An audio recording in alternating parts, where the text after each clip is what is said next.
Bu videoda dinleyeceğiniz bilgiler ilacın prospektüsünden faydalanarak hazırlanmıştır. Video sizin için faydalı olursa destek için videoyu beğenip kanala abone olmayı unutmayın. Antienfektif ilaçlar grubunda yer alan Aksef, 250 ve 500 mg'lık, 10, 14 veya 20 tabletlik blister ambalajlarda sunulmaktadır. Aksef'in etken maddesi sifuroksimdir.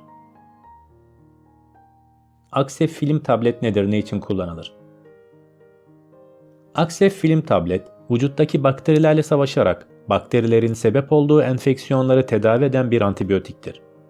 Bu ilaç, akut ve kronik bronşit, akciğer iltihabı, bademcik iltihabı, sinüzit, farenjit, orta kulak iltihabı, kulak, burun, boğaz enfeksiyonları gibi solunum yolu enfeksiyonlarında, yara enfeksiyonu, apse, çıban, kıl kökü iltihaplanması gibi deri ve yumuşak doku enfeksiyonlarının tedavisinde, cinsel yoldan bulaşan bir enfeksiyon alan, bel soğukluğu dahil olmak üzere genital enfeksiyonlar, rahim ve yumurtalık iltihabı, idrar kesesi, idrar kanalı iltihabı ve böbrek iltihabı gibi idrar yolu enfeksiyonlarında, kene ısırması ile geçen bakterinin yol açtığı bir hastalık olan lima hastalığının erken evrelerinde, 12 yaş üzeri çocuklarda ve yetişkinlerde geç lima hastalığının önlenmesinde ve tedavisinde kullanılmaktadır.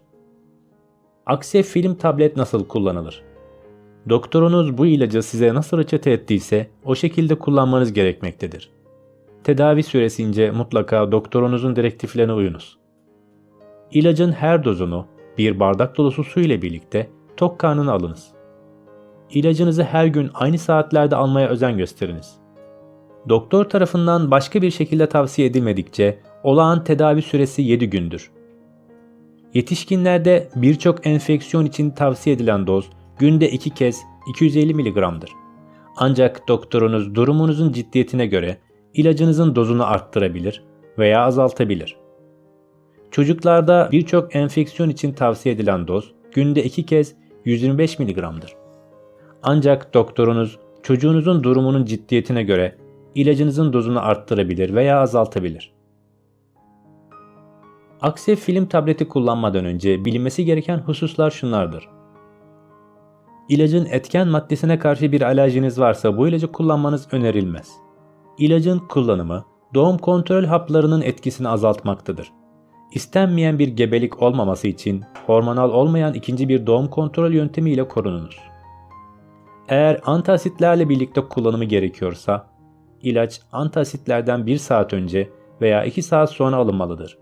Aksef, soğuk algınlığı veya grip gibi virüslerin yol açtığı enfeksiyonları tedavi etmemektedir. Tedaviniz sırasında kendinizi iyi hissetmeye başlasanız bile doktorunuzun verdiği kullanma süresini dikkate alınız. Enfeksiyon vücudunuzdan tamamıyla temizlenmeden de hastalık belirtilerinizde iyileşme görülebilir. İlacın kullanımı ishale sebep olabilir. Tedaviniz sırasında aşırı sulu veya kanlı ishaleniz varsa bu yeni bir enfeksiyon başlangıcının belirtisi olabilir. İshali durdurmak için başka bir ilaç kullanmayınız. İlacın kullanımı baş dönmesine sebep olabilir.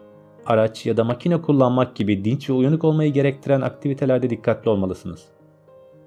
Gebelik ve emzirme dönemlerinde doktorunuza danışmadan bu ilacı kullanmayınız. Aksef film tabletin kullanımıyla oluşabilecek olası yan etkiler ise şunlardır. Mide bulantısı, karın ağrısı, ishal, baş ağrısı, baş dönmesi, kanda eozinofil sayısında artış, karaciğer enzimlerinde geçici yükselme ve uzun süreli kullanımda mantar çoğalması yaygın görülen yan etkilerdir. Bu video sizin için faydalı olduysa destek için videoyu beğenip kanala abone olun. Görüşlerinizi ve deneyimlerinizi yorum bölümünde paylaşın. Sağlıklı günler dilerim.